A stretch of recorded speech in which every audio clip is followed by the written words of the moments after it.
The latest weather, traffic, and news updates online at 560theanswer.com. Now, from the Signature Bank Studios.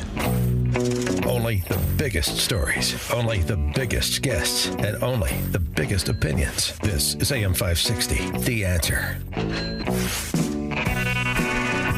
All right. Well, we're back. Listen, I know there's a lot of people that are sort of fans now of Susana Mendoza. She's the current comptroller. It looks like she's going to be running for Chicago mayor. All right. And she's one of these same sorts of Democrats that I just, people are like, oh, well, she seems okay. She's sort of moderate. She's out there right now talking about how the Skyway was sold. And I'm thinking, your party sold the Skyway. They sold the parking meters. They sold the sales tax revenue for the next 30 years. And you said nothing. And now you want to pretend like you're a good government person. And you see this over and over, Jim. Yeah. I mean, the latest example, of course, is Sergey Brin. My favorite. Right. Yeah. Quote, I fled socialism with my family in 1979 and know the devastating oppressive society it created in the Soviet Union. I don't want California to end up in the same place. Well, what's he doing? So yesterday I tweeted, let's see if I can find the tweet real quick, because there was a great reaction to it. I said, Sergey Brin's history condensed. I said, 79, we flee socialism. 2, go to California, try to bring in socialist policies there, work on that for decades, and finally achieve that. Now I got to get out of here because these pesky socialists want my money. And now he's planning on being a Republican, which, by the way, I have no problem. Bring your billions over and we'll fight these kind of absolutely insane policies. Because everybody knows, 30 years ago, every country in Europe, 12 countries in Europe tried to pass a wealth tax. They realized within several years that they just drive people away. Money goes to where it's treated best, as well it should. But this nonsense where he's going, gosh, I can't believe this party that I've literally been voting for all these things and putting forth for decades. And now they're coming after me. Of course they're coming after you, Sergey. We'll welcome you in, but I'm going to remind you of that every day. Absolutely. Well, here to discuss that and much more is Stephen Moore, noted economist and author of The Trump Economic Miracle and the Plan to Unleash Prosperity Again, co-authored with Art Laffer. Steve, thanks so much for coming on Chicago's Morning Answer. Hi, guys. Good morning, and well put about the dangers of socialism. I've been giving lectures on college campuses for about 30 years now, and one of the things I've discovered, because we do talk, when I talk on campuses, I just talk about capitalism versus freedom, free market capitalism, and versus socialism, and these things are self-evident that socialism has been a failure everywhere, and that free markets are the passport to higher living standards. But what has struck me is that when I've done with my talk, some of the students will come up to me, and it was oftentimes the foreign students, like from Cuba or from Korea, or from who had lived in in Northern Europe, who had been in Eastern Europe, who had been behind the Iron Curtain, and they'd say, "Thank you for saying this." They said, none of the kids here, none of the American kids understand any of this because they've never experienced socialism, and I thought that was so profound that it's cool to be a socialist in America, until you're all broke, right? Right? Yeah. It's a way to go broke, but it's just this is how bad our education system is. That when I used to talk to Milton Friedman, and I knew him, shortly before he died, and we used to get together, he used to tell me, he said, this is crazy. He said the most important lesson that everyone should have learned in the 20th century was that socialism is a complete failure and also leads to the death of millions of people, and that free market capitalism is a success, and yet the young people think just the opposite. No way. So we're just doing it wrong. The next time we do it, it's going to be fine. You guys are so wrong. Socialism can work. We just have to do it the right way. But, unfortunately, you're living in a state that's moving towards socialism. California, New York is crazy. Mondami basically is chasing out all the rich people.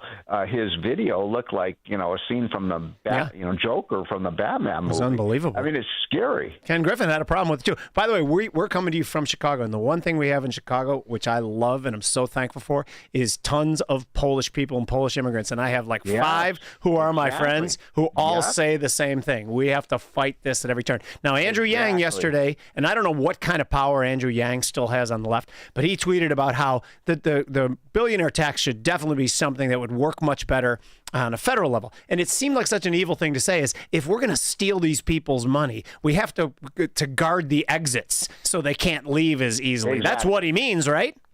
Yes, exactly. So this is what's going on. And so the states that have tried very, very high tax rates like California, New York, New Jersey, California, Illinois is not as high as some of those others, but very high as well. Those states are being depleted. I mean, what's happening is the people like Ken Griffin are leaving, and they're going to Florida and Texas and Tennessee and states that have very low taxes.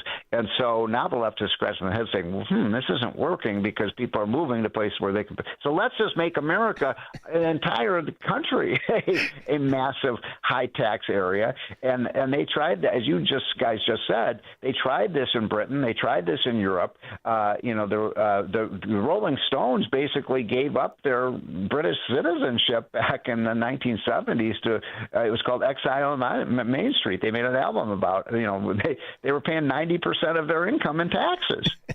Yeah, but don't you think that Trump could have done a little bit more for the conversation here? So instead of explaining things to people, he's decided that now we need to buy Spirit Airlines as taxpayers. I mean, I appreciate Trump, but good grief. Well, yeah, good grief. I think that's a good way to put it. This is a really bad idea. The story here, by the way, the real bad actor here, by the way, and by the way, Trump is wrong on this. We should not buy. We should never having America buy American companies. That's capitalism in reverse. But to the whole situation of Spirit, I think most of your listeners understand this. The real two villains here are not Donald Trump. They were Joe Biden and Pete Buttigieg. Remember him? The guy who used to ride his bike too. That was his. That and being gay were his only two qualifications, right? For being. What happened back? This was 2 or 3 years ago. Spirit was in big, financial trouble, and so JetBlue wanted to buy Spirit, and so you had the 5th largest airline wanting to buy the 6th biggest airline. This would have made a lot of sense. They would have created a 5th major airline to compete with American, United, Delta, and Southwest. And these morons in the Biden administration raised an antitrust violation against the merger. They would have controlled a whole 9% of the airline industry, so it was a crazy, crazy thing. And so it got blocked. And when that happened, because we were very supportive of the merger, I've said on this show and others, mark my words, Spirit's now going to go bankrupt, and they're going to have to try to bail them out. And that's exactly where the situation we're in today. And what's funny is that so guys like you and Kudlow, and to a much, much lesser extent myself, as far as influence goes, now we're very critical of some of the move that Trump has made, and I always have to couch this on my show, The Feature's Edge, is that if the binary were tomorrow between the Trump campaign and the Harris campaign, 1,000 out of 1,000 times I'd vote for Trump. That does not mean everything he's doing is good. But here's what I hate the most, and I want you to comment on it. So we buy 10% of Intel. Intel was a poorly run company at the time. Then we passed some tariffs that allow for some advantages for Intel, and then make money, and we have 4 times investment. I hate the fact that in some people's mind validates the notion of socialism and corporatism and taking over companies. How do we avoid that? How do we get this message across? Well, you said it very well, and we should have a policy of just no corporate welfare. The government should never be in the business of bailing out companies, and it always turns out poorly.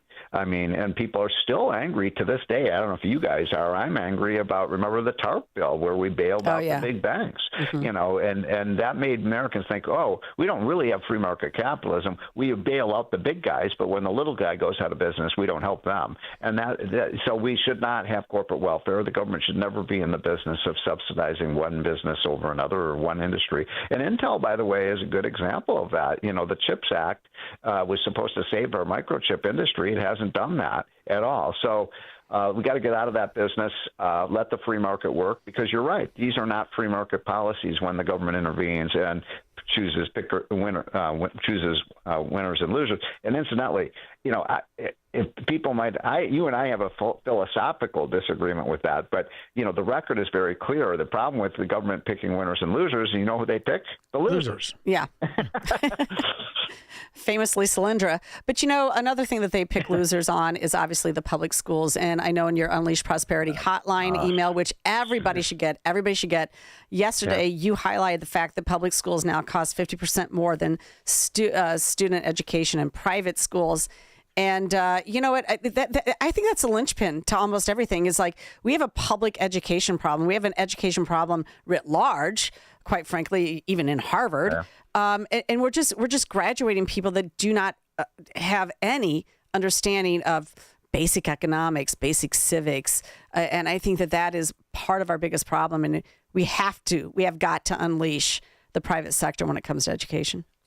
Well said. I can't really improve on that. By the way, if people want to get that hotline you talked about, just go to unleashprosperity.com and sign up for free. It costs nothing.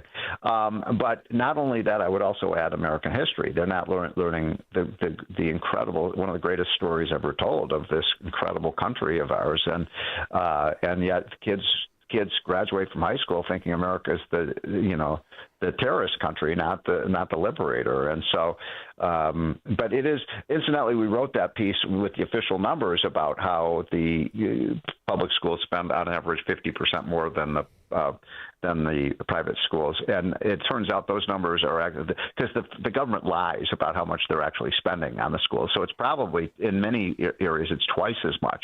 In other words, you can get a better education in the Catholic schools in virtually any city in America for half the price. So why don't we just give vouchers to every kid and let them go to Catholic schools or religious schools or charter schools? I mean, it makes no sense. And you all know the answer to that, why that doesn't happen. Unions. It's two words: teacher unions. Right.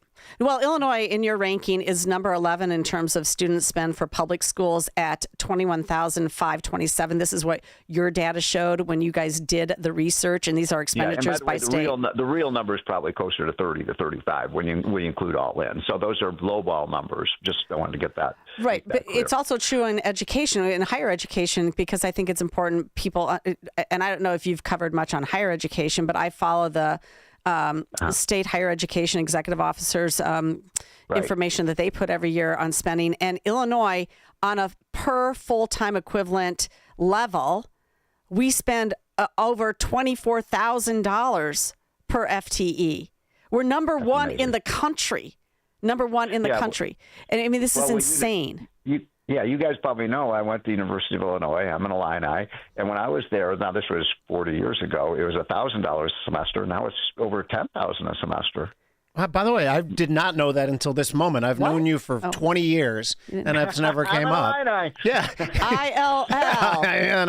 You see my backdrop from where I broadcast from? After watching the basketball team this year, that I think we should be called the University of Serbia or something like that. Hey, I like the style of basketball they play, though. They move the ball. They find the open man. I thought it was a fun tournament. Hey, Chinese students, Serbian students, take all. Yeah. Take them all. That's awesome. Oh, my gosh. Can we talk about oil real quick? Do we have time or no? Yeah, sure. Okay, so oil's up another $3 today. Okay, the stock market's up as well. What the heck is happening here is the markets keep looking past the potential deleterious economic effect of elevated oil prices if they stay a long time. What is the market telling us right now in your mind? Well, we're all frustrated by the fact that these oil prices have stayed so high for so long now. It's been 5-6 weeks. I was hoping we'd get that price back down to about 70. We're at, last time I checked, $100 a barrel. That's a lot. Remember, before in January and February, before we went into Iran, we were at about $60 a barrel. So this is a real tax on the American economy, and it's frustrating. Now, the good news, of course, yesterday is that the UAE dropped out of OPEC, and thank God. I'll just say this about the energy situation, because everybody has different opinions about the wisdom of the Iran situation. I'm kind of on the fence on it, but I will say this, that thank God we have drill, baby, drill. We are now the number one producer of oil and gas in the world. So that puts us in a much better strategic spot than we were in before. And we just have to use all of our energy here at home, our oil, our gas, our coal, our nuclear power, everything we got to make sure that we're no longer dependent on the Middle East, because they're not a reliable source of energy, right? Well said. Yeah, but oil is used in so many other products, not just energy. Exactly. And so that's the problem. It's the master resource. And last thing I'll say, I'll let you guys go, is can you imagine if we had Biden in an office with this idiot idea of what do they call net zero? Oh my gosh! I mean, God, we'd be paying $9 a gallon of gas if we weren't producing our own, energy. So thank God we've dropped that stupid idea. And by the way, there were a lot of these Fortune 500 companies who bought into that idiot idea. You've been on it. You've been talking about the ESG stuff these companies bought into. And so I appreciate you so much. Stephen Moore, noted economist and author of The Trump Economic Miracle and the Plan to Unleash Prosperity, again, co-authored with Art Laffer. Thanks so much for joining us on Chicago's Morning Answer. And we'll be right back after this break. It's news, opinion, insight. This is Chicago's Morning Answer on AM 560. The Answer. Don't miss In Grace with Pastor Jim Scudder Jr. Now heard on Sunday mornings at 7:30. Tune in and find hope as Jim Scudder explores God's Word and His world each Sunday morning right here on AM 560. The Answer. Let Cole Digital turn your outdoor space into the ultimate entertainment setup. With a